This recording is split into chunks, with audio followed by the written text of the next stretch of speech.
Welcome back. It is Sunday, November 5th in the NBA. My two favorite picks are on the way, including a two-unit play, our second of the season. We're trying to make that record 2-0. But first, let's have a recap from yesterday, a 1-3 day. Not a great day for our picks. Let's talk about it. Now, our one winner, day 3 of the ladder challenge.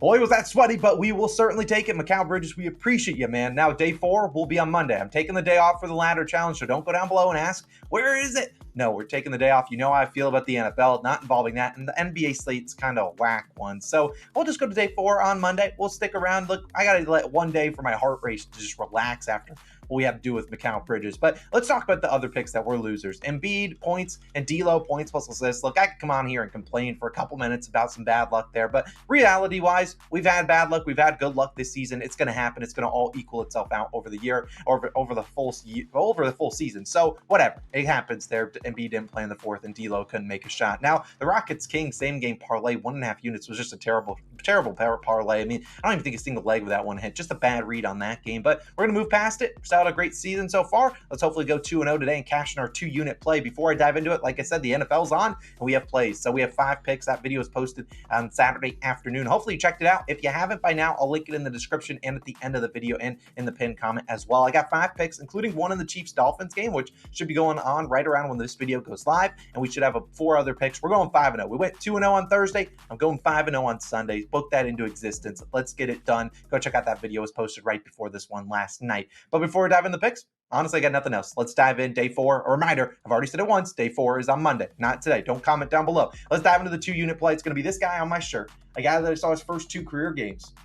Victor Wembanyama, I like his over 19.5 points for 2 units, -110 on DraftKings. Now, if this does go up to 20.5, which I fully anticipate it will, I still like it there. This is a great spot to back Victor Wembanyama, and I really do like him coming off his best career game. I wish I was in attendance for that one. 38 points versus Phoenix. We will talk about that in just 1 second. But let's talk about who's out for the Spurs. It should be Devin Vassell. He's scheduled to be out. Now, the NBA is weird. Sometimes guys are listed out, then they randomly come back in. But I really do think Devin Vassell is going to be out. He missed all second half of that Spurs-Suns game. I don't expect him to play, and I expect to play in his spot will be Trey Jones. And I love Trey Jones. Trey Jones is really good for this team. 10 assists last game, 16 potential assists. There's an easy pathway to 15 or 20 field goal attempts for Victor Wembanyama. Now, in my opinion, when you're betting the NBA, you got to be okay with losses. Like yesterday, I was fine with the Joel Embiid loss. He didn't play in the fourth quarter, whatever. I was fine with the D'Angelo Russell loss because he shot 4 for 17. If he makes a couple more shots, probably a closer game, and he probably easily hits. But it's going to happen, and I think we're going to be on the right side here. I think Victor Wembanyama is going to shoot a ton.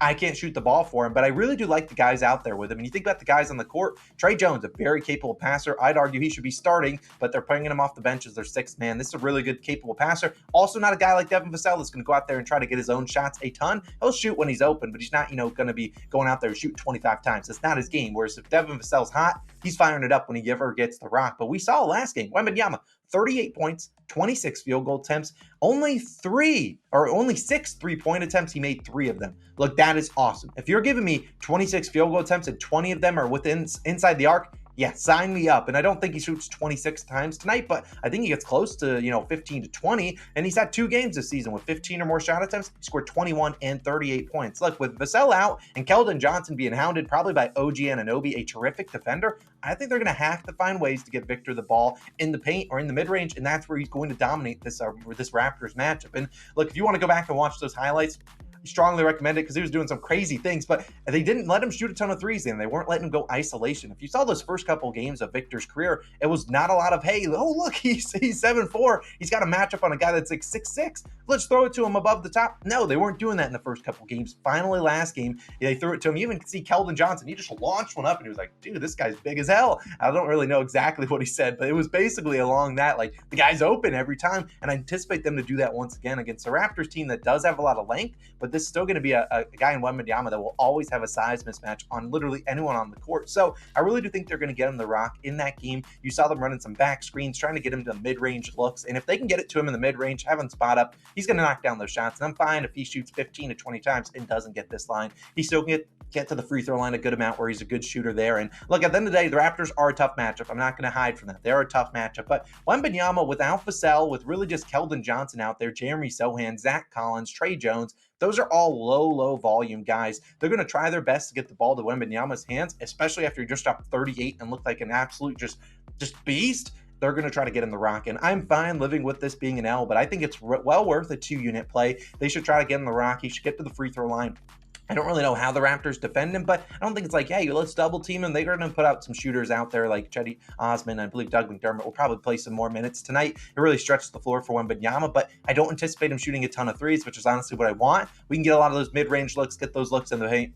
I'll live with this bet, but I really do think this is a good one. I think it's like a 3:30 p.m. Eastern one, so an earlier start than normal. But Victor Wembanyama, we're your number one fans tonight. Go get that 2-unit winner over 19.5 points. You just need 20. I don't care if you score 20 on the dot or 21. Go get it done. If you want to drop 50, I don't care. Go get it done. Now, my final play of the day will be on a team that is still searching for their first win this season. There's only one team that qualifies for, that would be the Memphis Grizzlies, and this is a late night game. I'm taking Marcus Smart over 19.5 points plus assists minus 122 on FanDuel. If you're an OG, you would remember in the playoffs we were hammering this bet, I swear, every single game, and he was cashing it for us. But I really do like him tonight. I'd play this at 20.5 if you have to, and if you want to, look at his PRA line. Sometimes when I give out picks, they jump the initial line, but they don't jump his other line. So if his PRA line and PA line, it's the only difference is 3, I'm confident he gets you at least 3 reps, maybe 4, maybe 5. I just rather not take the difference when it is 4, when I don't really see, a big rebounding night for Marcus Smart, but we know he's capable. Now, let's talk about Smart, though, this season. If you had to take an individual line, the points is probably the way to go. But Smart this season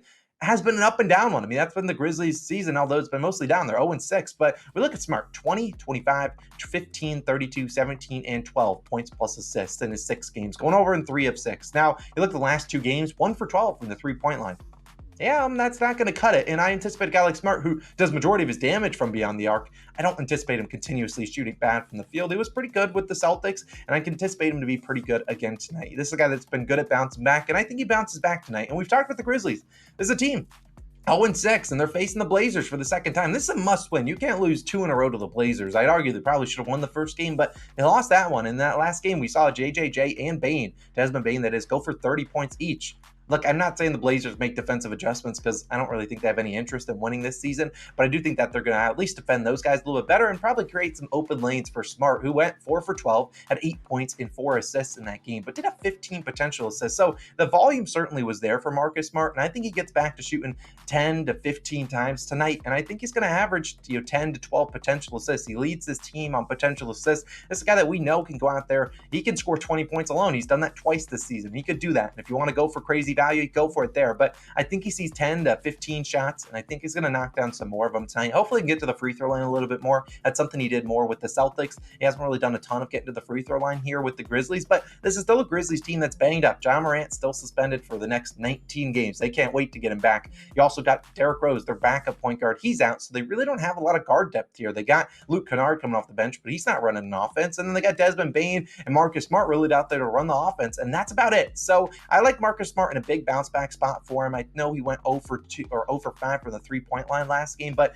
he played 39 minutes. I think he's pretty sure locked in for 33 to 36 minutes tonight. That obviously included overtime, but this is a guy that we know he can go out there and drop 12, 15 points, but also get 6 to 8 assists. He could also score 20 points. He could also get 10 assists. It could be one of those types of games for Marcus Smart. This is a gamer. This is a guy that I know hates being 0-6 right now. I anticipate him going out there and playing pretty well. Plus, what are the odds that JJJ stays out of foul trouble for a second straight game? Yeah, I'd have to see it to believe it. So those are our 2 favorite picks of the day. Victor Wembanyama for 2 units over 19.5 points, and then Marcus Smart just for 1 unit over 19.5 points plus assists. If they both want to score 20 points, I certainly welcome it. But like I said, NFL picks are live on the channel. Go check out that video. It is live. I'll link this video somewhere over here. Day 4 of the ladder challenge will be on Monday, so take Sunday off. Let's cash Victor Wembanyama for 2 units and move on to the next day. Let's have a great day. I'll see you guys back on Monday, not only with our favorite picks, but also with the ladder challenge. Also late on Sunday night, you will see probably our Chargers Jets Monday Night Football video go live. But